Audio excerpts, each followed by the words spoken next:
Good morning to the Caron YouTube audience on February 6th, 2022, here on Magic Mountain, Warnerville, Pennsylvania, Caron Treatment Centers.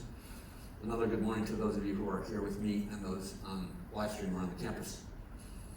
I feel especially grateful to get to do this week after week and month after month and year after year. And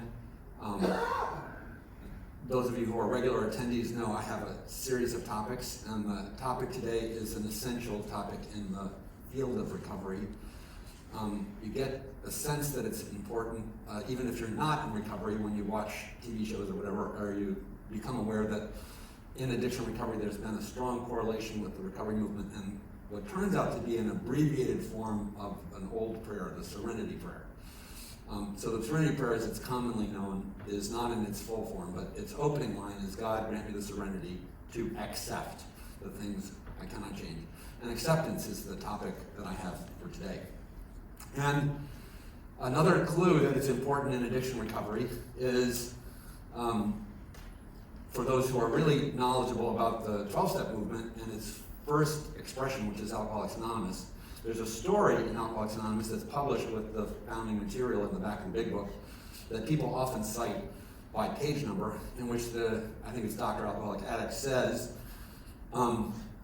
acceptance is the key to all my problems. So if you look at the Serenity Prayer, acceptance, courage, and wisdom are like a triplet. Those are three things that the prayer asks for. But then in the one story, this guy seems to suggest acceptance is especially important to him. And okay, acceptance is important in recovery. Acceptance is also important in wisdom traditions. In Buddhism, it's particularly emphasized, but I think it's also just a spiritual topic. And acceptance of suffering and acceptance of reality are themes by which the wisdom traditions of the world and history have sought to help people in their struggle. And then I happen to be a fan also of a therapeutic method called ACT. It's abbreviated. Its acronym is ACT, Acceptance and Commitment Therapy. And the patron who developed ACT in the 1990s, I think, was a guy named Stephen Hayes. I think it's still alive. But as you can tell from it being called Acceptance and Commitment Therapy, the idea is in essence that acceptance is really helpful in mental health. So it's an important and broad topic. And as I allowed myself, this happens to me frequently, I got like in the, largesse of it about Wednesday or Thursday. And by the time it was headed towards the weekend, I was like, you're going to need 3 hours to do your message. So I was like, land the plane, Jack. And what I realized is I wanted to narrow it to what it has to do with the audiences of today. So I was thinking about the YouTube audience and you who are patients here with me today. And what, of all of that stuff that's about acceptance, what do we really mean by it? And I have 3 acceptances that I want to talk to you about. First is the acceptance of the things around us. And I think that's the sort of self-evident to me. When I first heard people talking about acceptance, I assumed they meant the crap around me, just because I was not very accepting of the things around me. And so I was frustrated and discontented, and I really thought of my particular elixir was Johnny Walker Red as the sort of coping antidote for the misery of the stupid world. And when people were saying acceptance, I really took a cynical view of it. Like, yeah, you hippie, pop psychology, crystal appreciating, I was so cynical or God loving, because I was atheist. I didn't want any of that stuff. And I'm like, I'm here for not drinking. That's what I'm here for. I'm not here for any of this sort of spiritual hoo-ha. And maybe that's helpful for you to know, is that I'm not speaking to you as a person who always embraced a view of this. My friend, Father Bill Holberg, whose portrait is on the wall, it was on the YouTube, don't see it every week, but I see it every week. Father Bill used to introduce himself. It's customary in the 12-step communities to introduce yourself with a attribution, like, my name is Jack, I'm an alcoholic, or here at Caron I say I'm an addict, to make it slightly more general. But in AA, I identify as alcoholic. Father Bill's moniker was, I'm Father Bill, and I'm powerless over a lot of things. And I think that was my first acceptance issue, was that alcohol and the substances and relationships and behaviors I would later learn that were a problem for me were so much of a problem for me that I had to accept that I could not win in my attempt to manage my use of those substances, relationships, and behaviors. Was that the only thing I had to accept? No. There's so much that is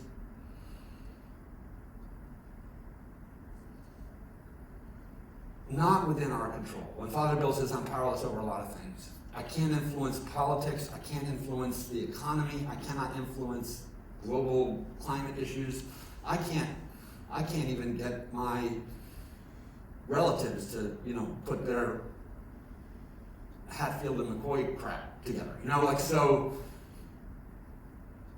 what I realized is that all of the three acceptances that I'm going to talk about find themselves as the acceptance is a middle ground between powerful and powerless. Because I'm not powerless in every aspect of my work, as I realize when I throw a rock and break a window, right? I have influence that can even be a metaphor. I can throw a rock and break a window in the living room of my home, right? I can family life. I can be a highly destructive force. And so it's important for me to realize that I have some influence on the world outside of me, but nor am I the puppet master who can make the world go the way I want. And recognizing that I have limited power is, to me, one of the acceptances that recovery invites me to take in very deeply. Because I think that, as I mentioned, the dance of drinking, for me, I always talk about drinking because it was my primary substance. But if it's not yours, think of Klonopin or gambling or sex or whatever it is, crystal meth, opioids. The dance with my addictive process was correlated with my frustration with a world that I could not tame. Second acceptance is acceptance of myself as who I am. And I'm going to argue that's a deeper one. And it was not really on my agenda either when I got here. It was less on my agenda. I was clear that I was coming to the recovery communities for help with the substance.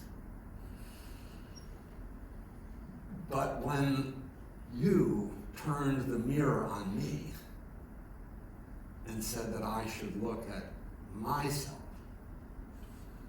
I recoiled initially. And I think that there is, what's the between of this?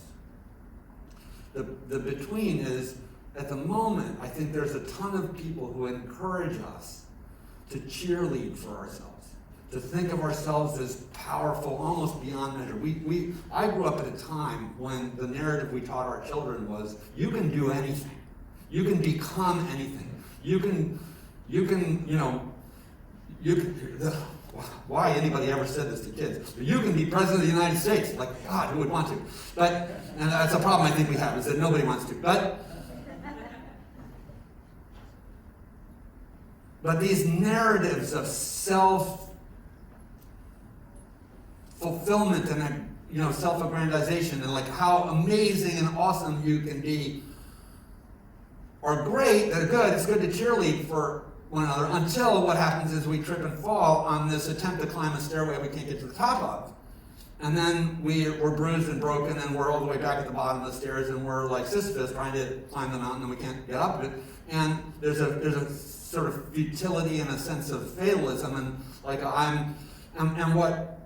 one of the really great voices in the present moment is a woman named Brene Brown, who I think has done a really good job of using TED Talks and YouTube and book writing and Ellen DeGeneres and all these public platforms to bring the language of shame into the public discourse. Because this narrative of I need to be perfect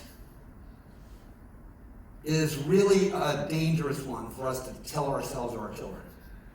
And I think sometimes we think, like, oh, if I can just fix the drinking, then everything else will be fine. Or I'm going to be able to, like, super function at my work, or I'm going to be super dad, or super husband, or super daughter, or super son, or whatever it is.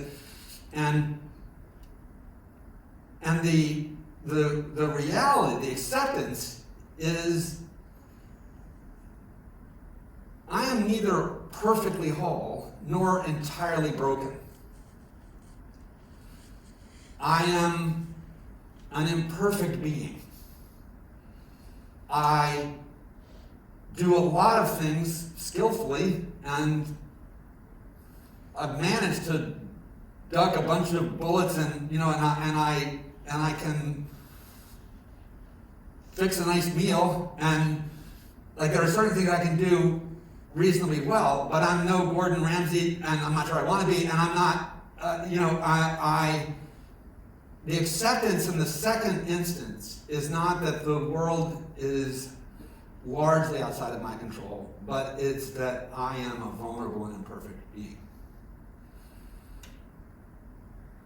And that's a really interesting dock out of a sort of a triangle that is, I think people get stuck in, of trying to be too good and then discovering themselves insufficient, and then trying to use to cope with the shame that they feel, and then trying to fix it, and then finding themselves insufficient, and then it's like a use, attempt, fail, use, attempt, fail, gerbil wheel.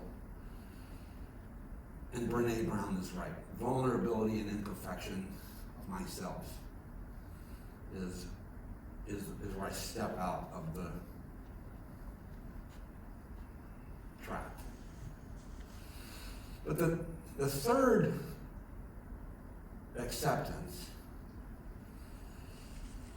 that I also wanted to talk about this morning is an acceptance that was put in front of me by a very imperfect person early in my sobriety. That's one of the funny things about recovery, is it's carried on the backs of very imperfect people. And I think that it's funny that it's largely peer recovery movements that help people get and stay sober. So it's not our healthcare professionals will know this also. Like when you go to a healthcare professional for health care, it doesn't mean that they're perfectly healthy, right? That's not a presumption that we make that the doctor is. We just hope that they have the right knowledge or information to help us with the particular issues that they would discover, which they don't always get exactly right either. But there's so much imperfection out there in the world. Anyway, what I'm talking about is a theological and spiritual acceptance. And remember, I said I was an atheist when I began this, so this is a tricky topic for me in the beginnings of my recovery.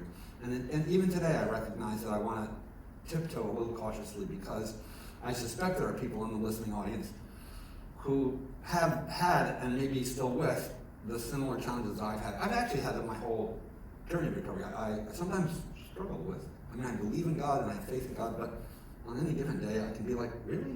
Like, why aren't you fixing this or whatever? And so the extremes of the acceptance, I was reminded of a person that was here as a patient years and years ago when I was first beginning my work here, who had done tons of hallucinogenics, came into treatment, and somebody asked me to go meet with him. And I, at that time, was a roving provider around campus. Today, our chaplains have segregated areas. We intersect largely with specific patient communities. But anyway, this was the men's long-term care community that eventually this fellow would stay on for several months. But when I first met with him, he had been identified as somebody who had what they were nicely calling distorted cognitions. And this was because there was a psychiatrist here at the time who was very reluctant to label his chart as either psychotic or schizophrenic. And it was an educational moment for me, because what he said was, if I put psychotic or schizophrenic in the chart, it will essentially never get erased. It's like a thing that will stick with him his whole medical and personal life journey. And I'm thinking it might be the thousands of hits of LSD that have kicked him into the tilt zone. And that if we can give them enough time, he might come back. But this particular fellow's psychosis, when I met with him, was that he could influence the weather, that he was here essentially to bring I'm a student of the Christian tradition, he was here to bring the kingdom of the Lord. It was a messianic, he was suffering from a messianic delusion. And he's one of the only people I've ever met who was in that kind of a mental state. But he was really in a mental state where he was quite sure he was influencing what was on the television, he was influencing what was happening, he was influencing my coming to be with him, and he was going to, he could change the world. Now, thank God that the doc had the wisdom to postpone the attachment of a permanent psychotic sort of diagnosis on this fellow, because the truth is, he's clean and sober today, and his dad also is clean and sober, and they're parts of our legacy alumni community, which is to me an amazing thing, right? It was a wise move on the part of the team here to not see him as permanently unfeelable. But also, this is the point, the spiritual mistake that we make is that we are mighty beyond, we have incredible capacity to influence the universe. And the other spiritual mistake is that we are entirely insignificant. That I don't matter at all. And I have to tell you that, Caron, that's more what I see. Is I see more patients who are here who doubt their relevance to a higher power or to the cosmos, because they sort of think, how could there be a higher power that would care about me? How could I have any significance? Why am I of any importance? How could there, and I worry about that, because if your life doesn't matter on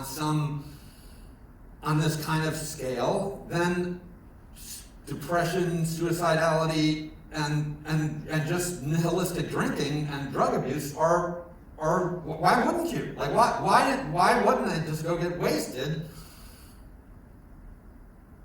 So this notion of spiritual value is of spiritual value. If I could impart to you, or the universe could impart to you, something that I have deeply, which is as I look out at you, and I can't look in the camera and see the people on YouTube, but I have this deep and fundamental belief that each human being is of infinite worth and value, intrinsically, that you matter. And where I get that is from this third idea that what acceptance I want to find is between meaninglessness and messianic significance. This is the metaphor I'm going to use for my offer of what your significance and my significance is that planet Earth is an oasis in the desert of the cosmos, right? It's a tiny little orb spinning around some small star on the side of a galaxy in the midst of a universe. And it has life, where all around it in that space cosmic emptiness, there isn't evident near proximal life. And like an oasis in the desert, what you and I are entities in that oasis. We are a flower by the pond, or an animal that comes to drink at the watering hole. And our spiritual significance is that we are called into being as that. As this is one of those things you hear people say, you're exactly where you're meant to be. That used to make me so angry. I was like, what the heck does that mean? Or you're right where you belong, or bloom where you're planted, or those sorts of things. But I think today I want to make a claim that is a deeply spiritual, profoundly helpful planting of a meaning flag against the meaningless of your and my life.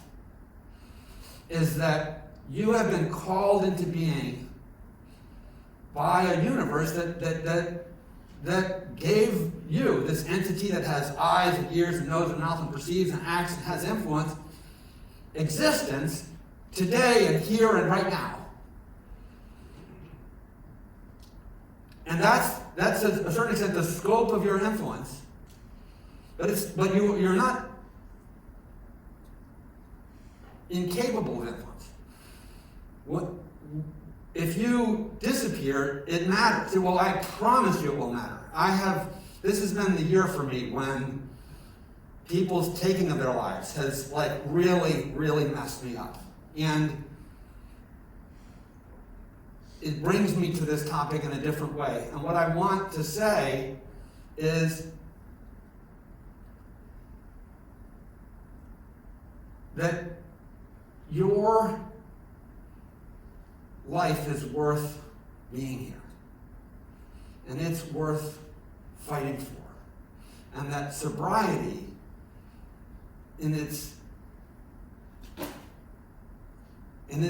capacity to ground you in reality puts you at the oasis where you're meant to be. That using is an avoidance, it's a running away from the reality in which you are meant to be and placed. And that the single most spiritual thing I guess we can do as a result of these thoughts is to seek to start from exactly where we are. Not to have an unrealistic sense of our scope and influence out there in the world, not to have an unrealistic sense of scope and influence of who we can be. We can't acquire superpowers and overcome everything, but we can make a difference right where we are. We can love the people that are right around us. We can help one another achieve and sustain our recoveries. If we can't sustain recovery, we can keep coming back to the attempt. I just met somebody today who's in the room who voiced that thing, and you can hear it when people come back to Caron often, the tremendous sense of personal self-flagellation when they have been here, continued to use, and are coming back again. But I still think we should be applauding that person for coming back, because this is not easy for most of us. It is a tremendously difficult undertaking. And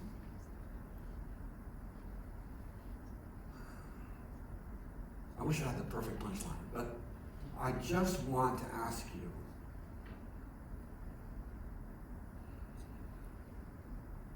to think about whether you can love who you are.